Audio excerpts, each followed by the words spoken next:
Afternoon, and I'm glad that we all can be together. This afternoon, I just want to welcome everyone who is here. Uh, this afternoon, we continue an ongoing intermittent series of conversations with thought leaders on topics devoted to aspects of community, racial and social justice, inclusion, belonging, and more. Today's conversation will focus on the invisible donor. The purpose of these conversations is to provide some context, framing, and to put some heft behind words and phrases that we commonly use: racial equity, philanthropy, giving. These words, terms can be confusing and muddled without a clear and nuanced understanding of the lived experience and structural roadblocks. To truly walk the talk when it comes to racial equity, we must grapple with some uncomfortable truths and address root causes. This session is a starting place to move us in that direction. The invisible donor is a donor of color. People of color who are givers are bringing a different set of priorities to the table from their own life experience. This changes both the agenda of philanthropy and what's possible for organizations in the field of affordable housing that use the lens of racial and social justice. Donors of color have had to deal with the fact that philanthropy always sounds like someone else.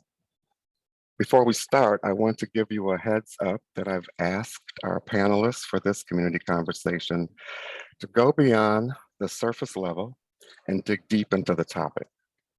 Like our last session, by design, we are not hosting a Q&A session after they speak. Instead, I invite you to listen deeply and take in what you hear, believing what you hear. This might seem like a simple ask, but it can be a radical act to fully believe Black and Brown voices.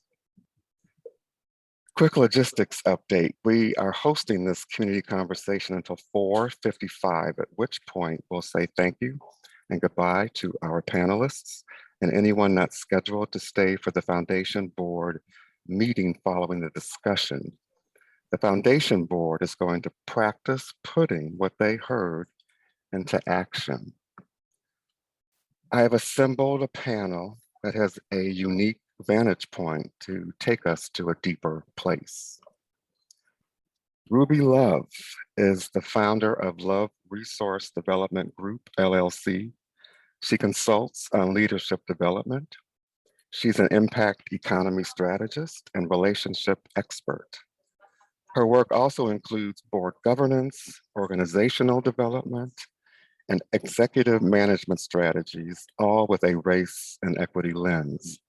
She has established relationships that have brought millions of much needed philanthropic support to the arts, education, STEM, social services, and advancing philanthropy. Esteban Munoz Howard is Senior Director at Katisis Capital, which advises individual donors, families, foundations, and philanthropic collaboratives to mobilize resources to advance racial, social, economic, and environmental justice. In addition to his work with Katisis, Esteban also works as interim co-director of the Piper Fund, a donor collaborative that supports community-led efforts to build a healthy democracy. He previously served as Director of Program Strategy at the Margaret Casey Foundation. And it's worth noting that Esteban helped lead the successful Honest Elections Seattle campaign of 2015, the historic initiative to implement the world's first democracy voucher program. Pamela Oakes is the founder of the profitable Nonprofit, a global business development company for socially innovative nonprofits who are dedicated to changing the world. She teaches burgeoning nonprofit and social enterprises how to achieve funding sustainability. She has been a consultant for large overseas multinationals, and for a decade, she was a grant maker with the Bill and Melinda Gates Foundation, where her team worked to create a more equitable system of promoting social mobility and economic development for low-income, underrepresented student populations of color. One fun fact about Pamela is that she was once bitten by a lion while she was on safari. Pamela, I'm not even going to get into that, but I'm excited to have all of you here this afternoon. So let's just dive right into it. I'll start with Ruby. Ruby, I was at the event where Haley Lee talked about the report, Philanthropy Always Sounds Like Someone Else. Give us some background about the Donors of Color Network, and what do fundraisers need to know about everyday donors of color? You're on mute. I know that. Thank you so much, Eric and the team at Community Roots Housing Foundation for hosting this discussion today. So yes, I was a part of assembling a large group of donors of color right here in Seattle. And we got together in what's called the turntable, the back room at Marjorie's, to have a conversation much like white philanthropists have all the time about what's going on in the community, what's it feeling like, where should we be putting our dollars, what programs are of interest. And we had the honor of having Hallie Lee as a presenter that day. And Donors of Color Network started back in about 2016 with Hallie and Ashindi, who were two scholars and researchers funded by several foundations who wanted to support their research on essentially what are there high net worth donors of color, and if there are, what are their interest areas, what do they support, why do they make that, why do they make the decisions that they make, and how might it affect philanthropy in our future. And this, I should let everyone know that I've been involved in philanthropy long enough that there was actually another study done back in the late 1990s that was of similar ilk, received a lot of a flurry of attention, and then everything ebbed.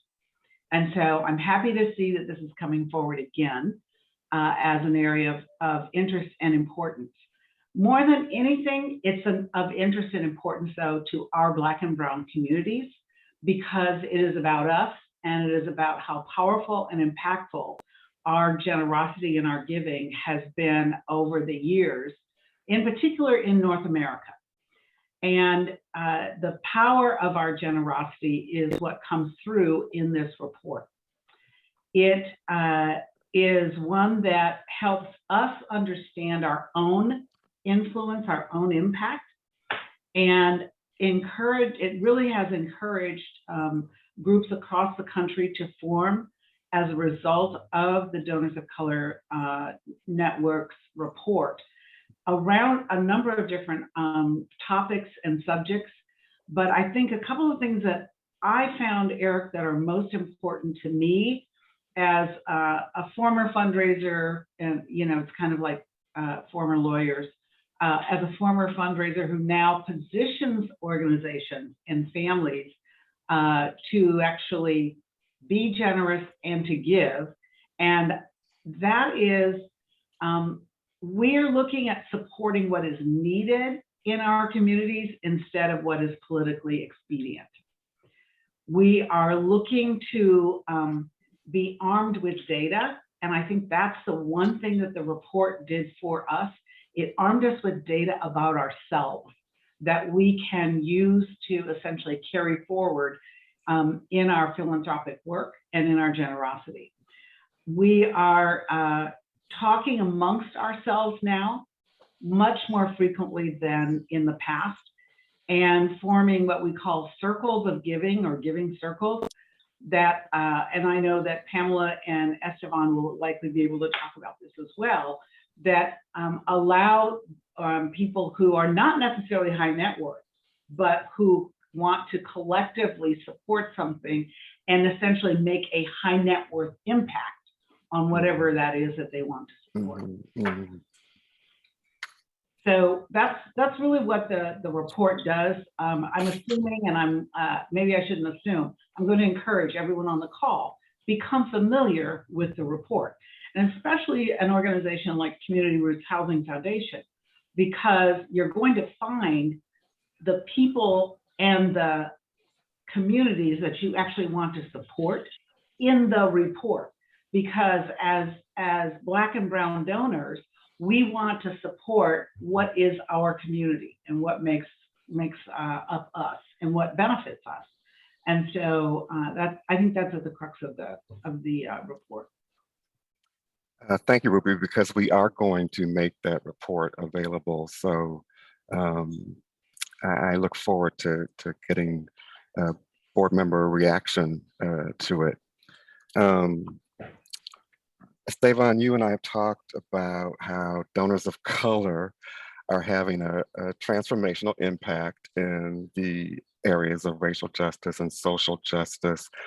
But tell us about how you see donor communities of color, or just donor communities in general, as another metric to measure impact. Yeah. Well, first of all, thank you, Eric, and to everyone for having us here. I'm looking forward to participating in this conversation. I'll also say I think a lot of what Ruby shared ties into several points with what I would like to talk about. No surprise. But I think, really when it comes down to this question of fundraising, just as a starting point of really what is fundraising, because I think sometimes it can be something that feels inaccessible for a lot of people. I've done fundraising trainings with boards. I was a development director for several years before moving into the roles that I'm in now. I worked with Social Justice Fund Northwest, which would do a lot of fundraising and grant making training and education for folks from the community who wanted to learn more about it. And really, at the end of the day, fundraising is just a reflection of the relationships that you hold. It really is just relationship building. It's finding connection points that would be the foundation of any relationship that you would hold, but just finding connection points that all tie back to a particular cause or a particular organization. And then there's that small ask at the end where ideally you were going to be explicit about what you were asking for, but really the 97% of that really is relationship building. And so in my mind, I think you really can use your donor base as a way to track your reach and your impact in community. It doesn't have to be that your donor base is exclusively white, wealthy donors and the communities you serve are exclusively Black and Brown communities through your programming. I think it really is more a testament to the value that community sees in the work you're doing if you end up seeing more diverse donors engaging and supporting your work. And so I think I also feel like this philanthropy is a form of power, right? And so there's a real opportunity for an organization to be intentional about how you are engaging with philanthropy, how you are organizing donors, how you're thinking about allocating and collecting and allocating resources to have the greatest impact on the ground. But it's also a form of power for the donors themselves. It's a powerful expression to be able to commit resources to an organization and to a cause. And I think if you aren't thinking broadly, thinking expansively about the communities you're engaging as donors, then it essentially robs those people of the opportunity to feel powerful in supporting your work on the ground. And so I think that's a natural opportunity that comes from thinking intentionally about about your donor base and being able to use that as a metric of how well you are reaching a broader community. Because if people see value in your work, they will fund it. And so I think, you can think broadly about that. I also think there's a natural tension that arises if you are fundraising exclusively from one community and moving resources exclusively to another community. The tension that arises is one of accountability. And ultimately, what a lot of times that comes down to is what is fundable. So if you are speaking about your programming in one way, as you talk about the impact that your organization is having, but then oftentimes I think for a lot of fundraisers, we all know what it feels like to have to use coded language or code switch, think about which elements of the program you're going to lift up to try to raise that money on the front end.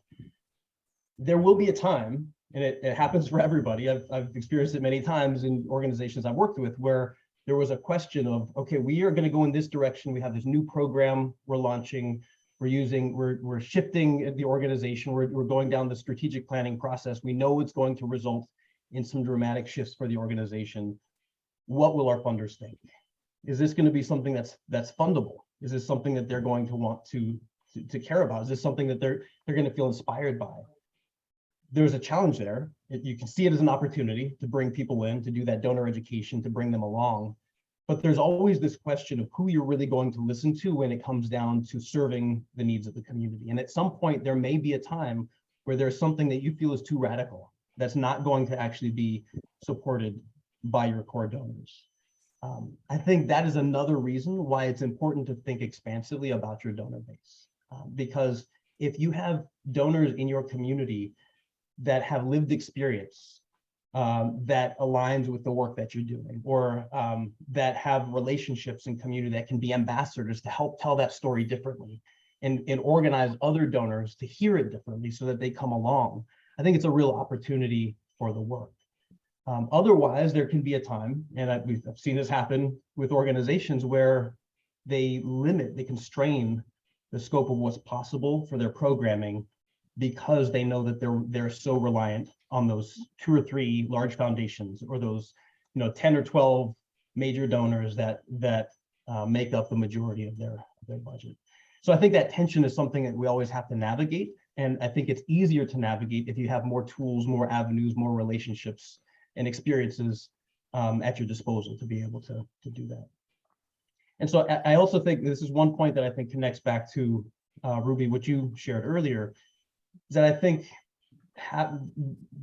building those types of relationships and setting the foundation for an organization to think to be intentional about its donor base is an opportunity for the work to be less transactional, because donors of color, Black and brown donors, are going to be more committed to this work because of lived experience. It obviously depends on the issue or the topic, but by and large, donors that see themselves in this work and have experiences that align with the work that's being administered are going to feel more committed to the outcome. And so I think there was an opportunity to think about this as a way to set up a more longer-term transformational approach to funding your work, rather than having this, and rather than the default, which is for the funding to be much more transactional. We see that all over the country. I think there's this sense in fundraising that we don't choose our donors, that we just raise money from whoever will give us money, and we just kind of go out and try to collect as much as possible. But I don't think that's true. I think we do very much choose who we're reaching out to, which relationships we're cultivating. And so if fundraising is just a reflection of the relationships that we hold, the money we raise is a function of which relationships we're prioritizing. And so I really feel like this is this is a great opportunity to be intentional about that. I think there's more we could say about community-centric fundraising. I think there are a lot of models out there that can be helpful for this, but maybe I'll pause there for now. Well, thanks, because that all of what you said kind of segues perfectly into the question for Pamela, because you and I had this long conversation in which you basically gave a seminar on the whiteness of traditional liberal philanthropy. And I told you I should have had a recorder. But, you know, the hope is that people earnestly want to diversify their donor base. But in all honesty, you know, really, what's holding them back? What is it going to take to be ready to reach out to donors of color? Right. And I think that's so true that for so long, this traditional sense of philanthropy has been very white. Now, I say that to say this: people of color, Blacks, have always been philanthropists. Always, because there was nobody else helping us unless we helped ourselves. Now, when organizations say, well, are there donors of color, or are there donors of high wealth? If you can't identify them, that has more to say, speaks more about their own philanthropic, the limitations of their own philanthropic network, and less about whether or not these donors exist, because they absolutely exist, but for so long have been excluded from the relationships, as Esteban was talking about. The way that philanthropy has been established so far is very much an exclusive club that you get to belong to, that you get invited to if you have enough money. And that has been incredibly exclusive. Even if you just look at fundraising events where they're raising money for these great causes, those events are so white. Why? Because they have the $1,000 plate dinner or whatever, or it's at the exclusive country club where we are not invited to begin with.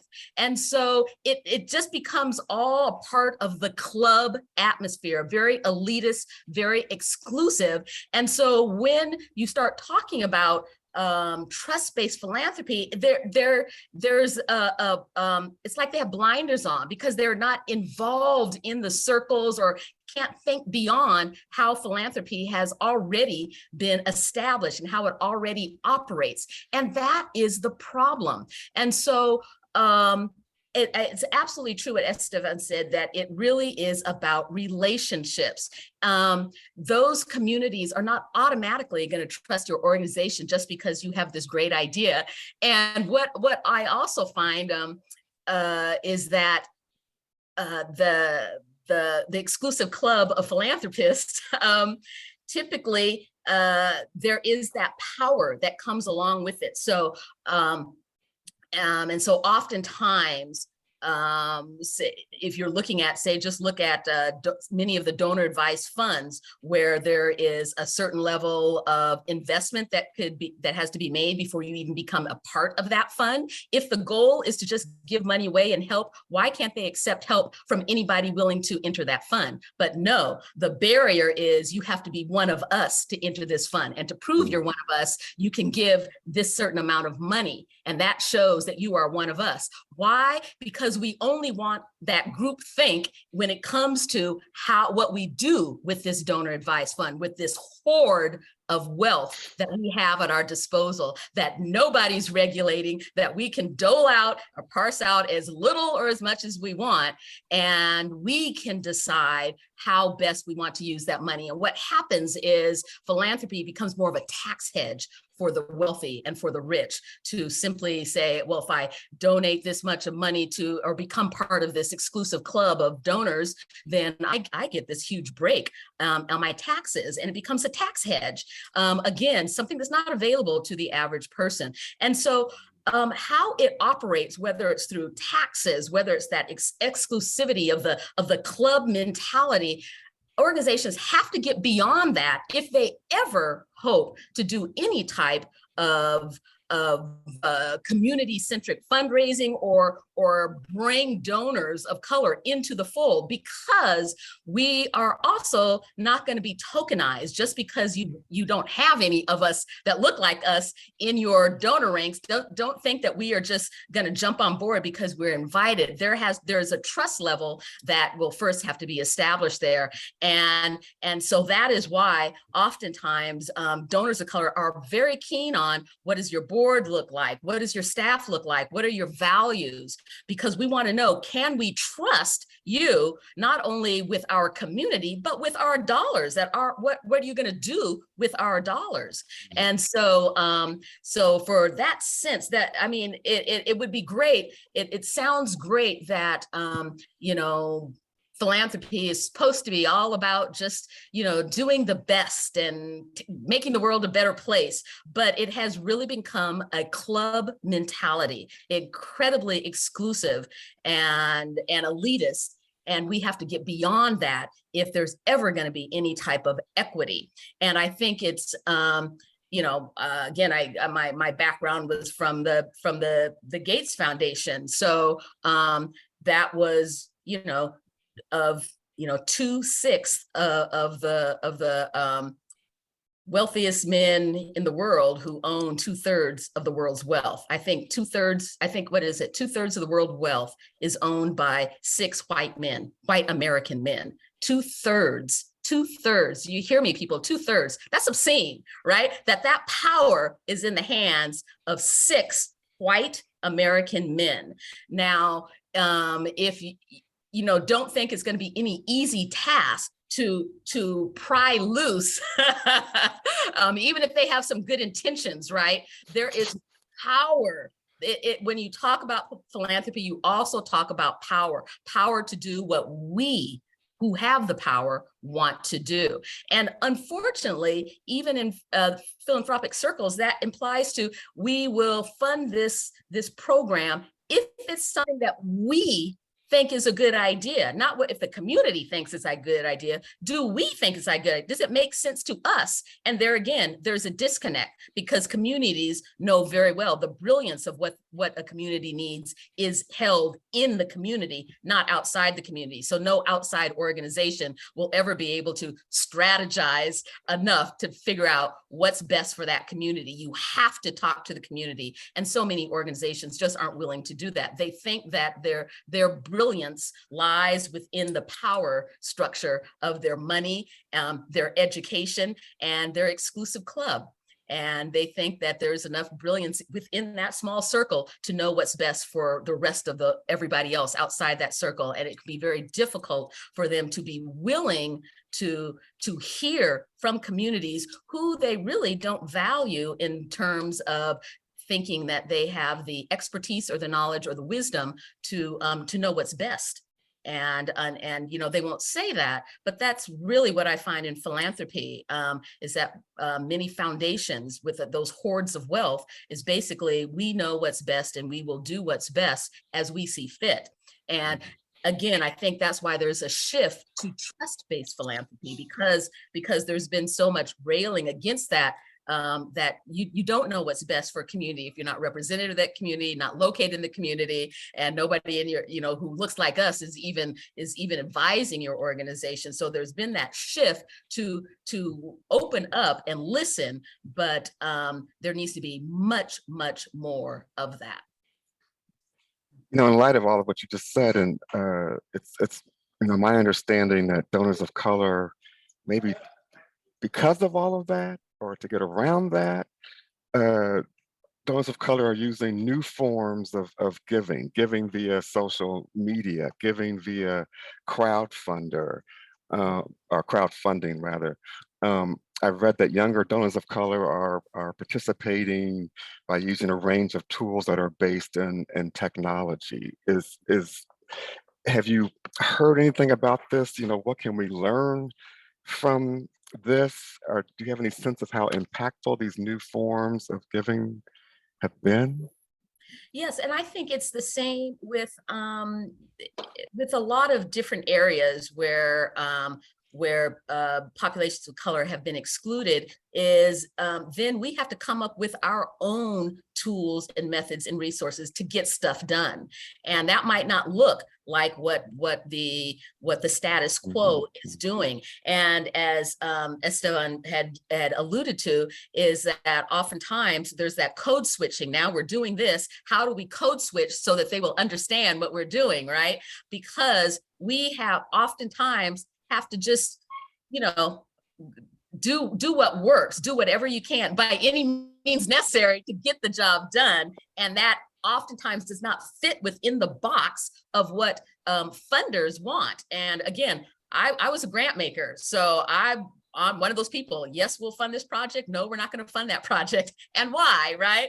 Because there's this checklist that you're going through of does this organization fit in the box? Do they have all the I's dotted and T's crossed the way we expect them to be dotted and crossed? And so, and where many communities of color are having to do things, you know, just to make stuff happen, it doesn't always look like what the traditional funders or traditional philanthropists want. And so we've come up with those other tools and resources like you've talked about, technology or social media or something that might not work in, you know, in another culture, but in our culture, it's the way to get things done. And I, you know, branching off of what you were just saying, Pamela, there's so much language and so many efforts within traditional philanthropy to essentially put barriers, borders, and essentially locks on what Black and Brown people need and want to do with and of and for ourselves. One of the ones that gets me every time, I actually don't use the word, and that's impact. I am not going to do a frigging impact report about anything, because everything we do for ourselves has an impact on us. And we do not need to explain it to the white community on what a positive influence and effort on our own part with our community can have and does have. There's I like to call it, there's an allergic an allergic reaction by the white community to essentially talking about that and talking about the power that they hold. And what does it look like? It looks like defensiveness, looks like fragility, and it looks like taking their pocketbook and folding it up and going someplace else. And so I appreciate what you brought forward, Pamela, in terms of the club mentality and how entrenched it really is. Stephen, I know you've dealt with that. You know, where my mind is going is my experience with Social Justice Fund Northwest, where I was the development director, and this idea of this club mentality is so.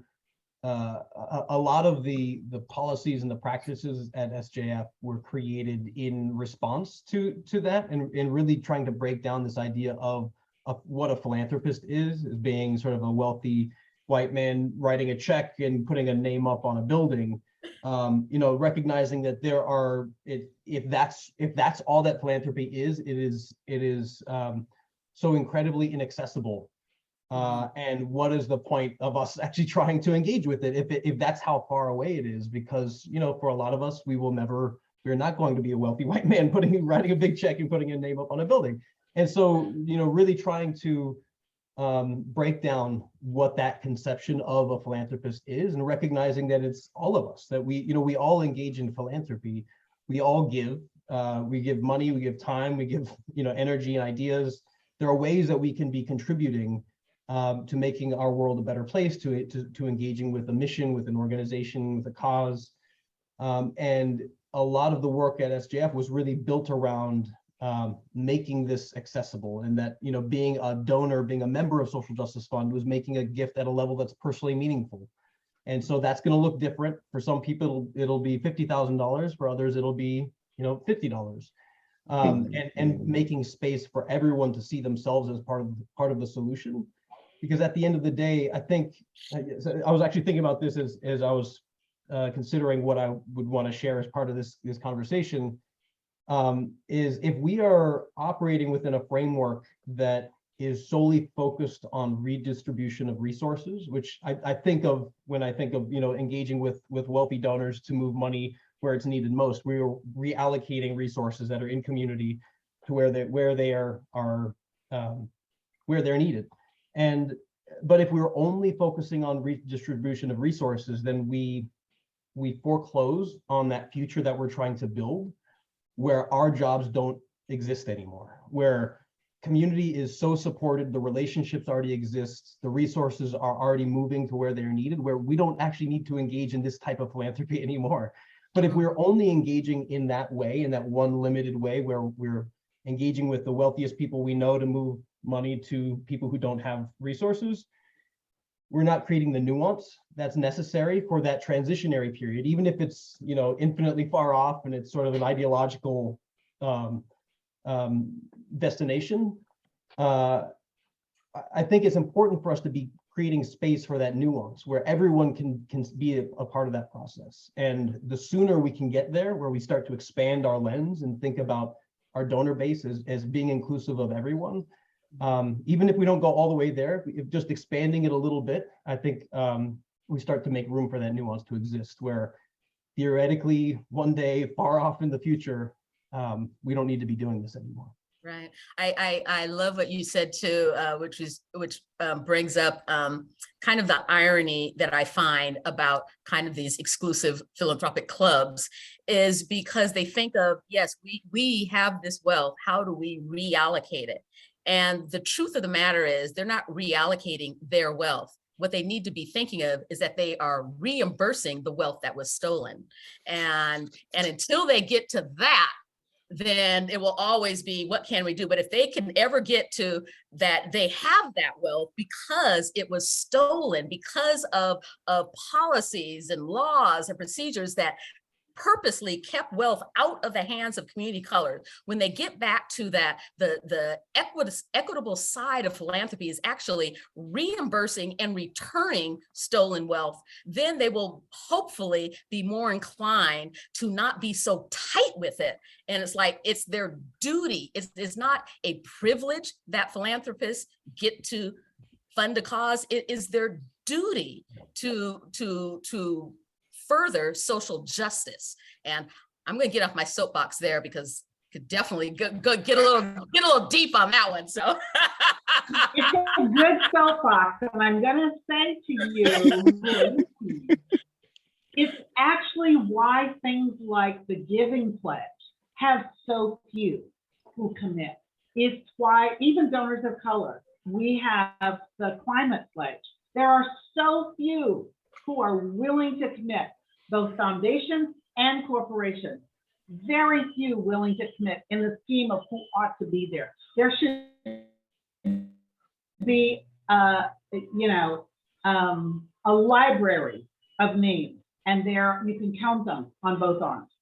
So it is in fact because the perception is, oh, I can't give up what is mine, and actually it's not there. Thank you, Pamela.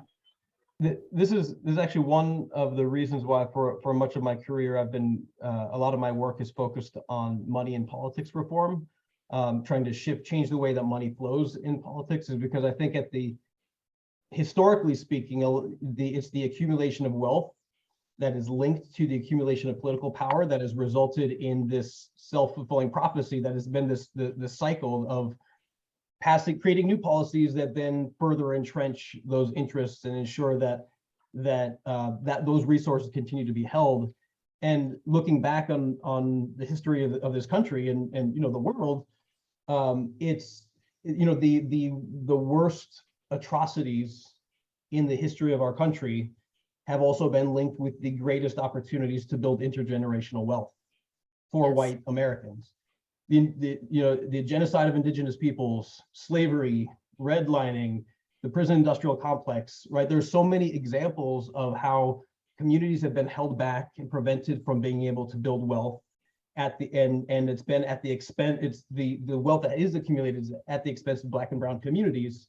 Mm-hmm. Those were all policies, those were all legal decisions that were made by people in positions of power because they had wealth that put them in those positions. And so I think a key part of how we move forward as a country is to be able to work to de-link or unlink those structures so that you can start to address each one in turn. But as long as they are so inextricably connected as they have been, it becomes really difficult to build the power that's needed to actually address the the disparities. And what I think is ironic is that oftentimes, philanthropy exists. A lot of people think of philanthropy as existing to address these disparities that have been created as a result of the exact same systems that allowed that philanthropy to exist in the first place, that allowed that wealth, that accumulation of wealth exists because those disparities exist. And so the path forward needs to be that folks with access to resources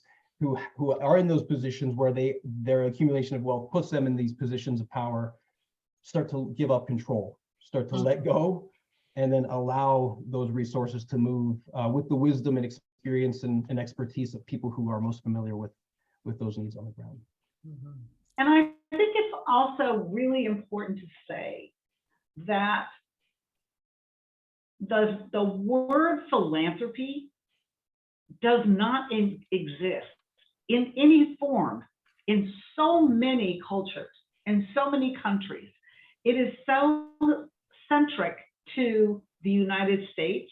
And when we think of all who have come here, it's very challenging. And especially even now in this 21st century, when we have even more coming to our country from places where that word simply does not exist.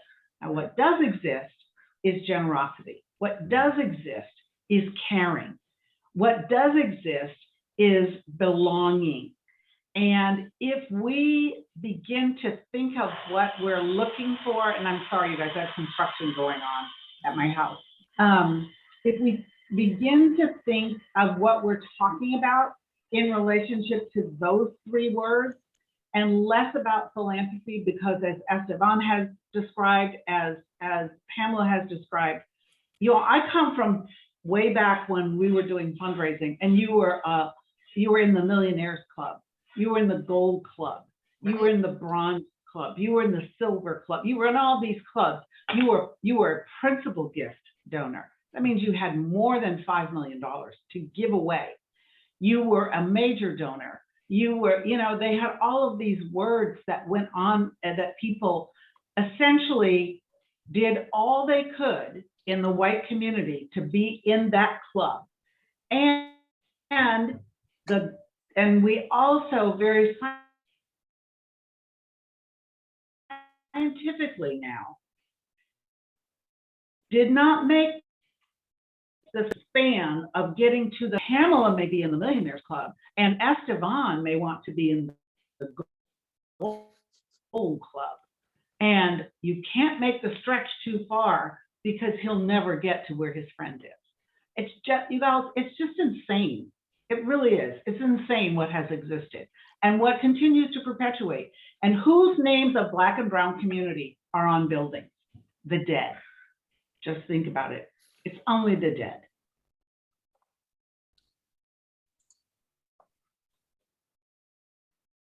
That's the truth. And it's the same three people whose names are on every building that you can find in a Black and brown community across America, which is sad. Quickly, clearly donors of color have a lot to teach an organization such as Community Roots Housing. What would the possibilities be if we were successful in establishing these trusting, collaborative relationships? Well, I think you would have a much more diverse donor pool.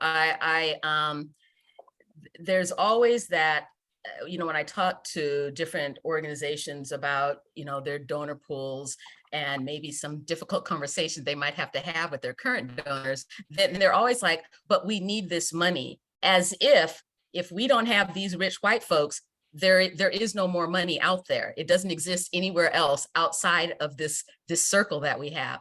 And that's just not the case. Especially, I think Ruby and I had this conversation just the other day, especially in Seattle, the communities of color, especially the Blacks that are here in Seattle, particularly are here in Seattle because they have been recruited to come here in Seattle from Boeing and Amazon and Microsoft. there's a lot of wealth. We don't have ghettos in Seattle. Let's just be clear, people. The communities of color here doing pretty good, and there is some very solid wealth held in the communities of color here that are probably just not being accessed because you don't think it's there, and you think that if you have that difficult conversation with our white donors and they don't like where we're going, then we will somehow be lacking.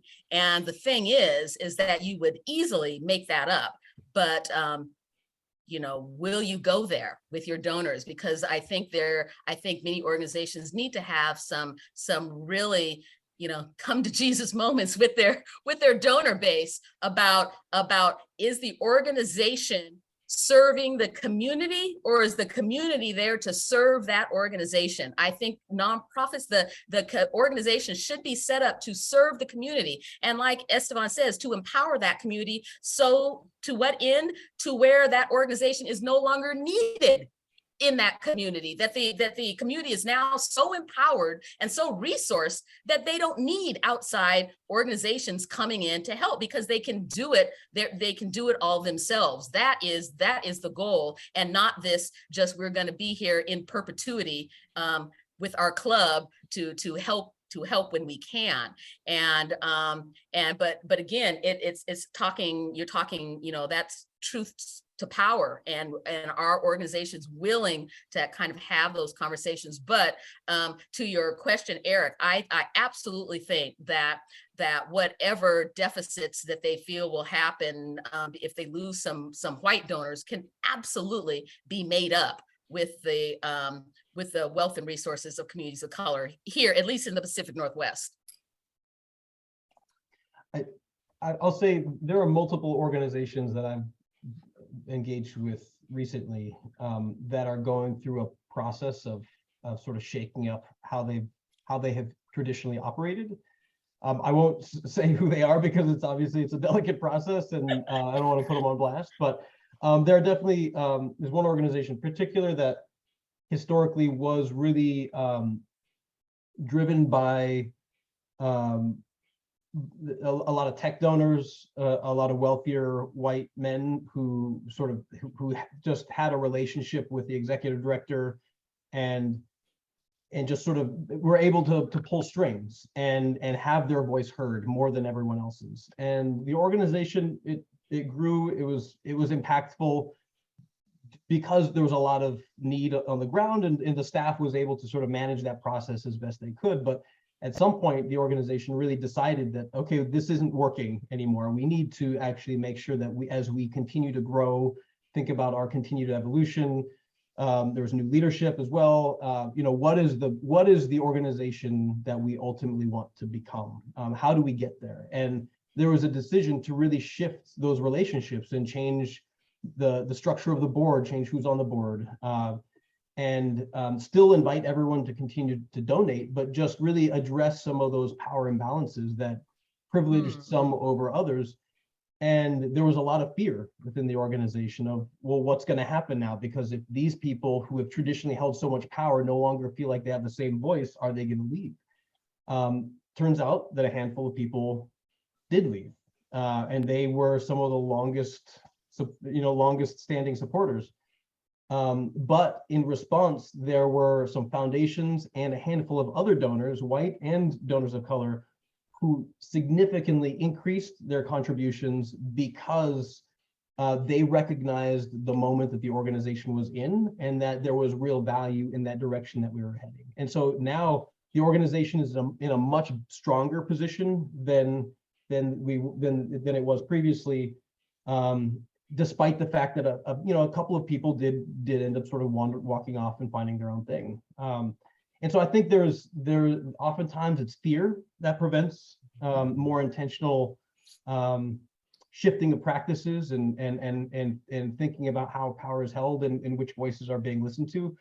But leaning into that, and also being public about it, or at least to a certain extent, being able to have conversations about that experience and that process with your supporters, with your donors, can help signal to those other folks that this is a moment for them to lean in with you. And I think that's a real opportunity. So the people watching are probably thinking, what in the heck is Eric doing? Ruby, would you like the last word?